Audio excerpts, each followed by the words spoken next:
দেখে, হ্যাঁ তারা নগ্ন করে চাক্ষুষ করে। যখন আমায় বলছে আপনি চুড়িদারের উপরটা তুলুন, আমাকে চাক্ষুষ করতে হবে, অপরাধটা কি ছিল বলুন তো? মানুষ আপনাকে পৈতটা ওখানে খুলে রাখতে হবে। এবার বলুন, যেখানে সংবিধান আমার ধর্ম পালনের পূর্ণ স্বাধীনতা দিয়েছে, আমার ব্রাহ্মণ সমাজের মানুষ কেন এটা খুলবে?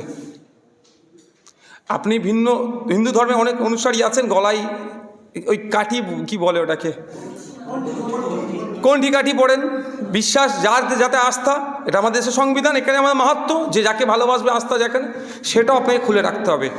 আপনি মুসলিম ধর্মের অনুসারী, ধর্মীয় বিধানে হচ্ছে আপনার নাভি থেকে হাঁটু পর্যন্ত আপনাকে সর্বদাই ঢেকে রাখতে হবে। তাহলে আপনাকে হাফ প্যান্ট পরাচ্ছে মুসলিম ধর্মের আপনি অনুসারী।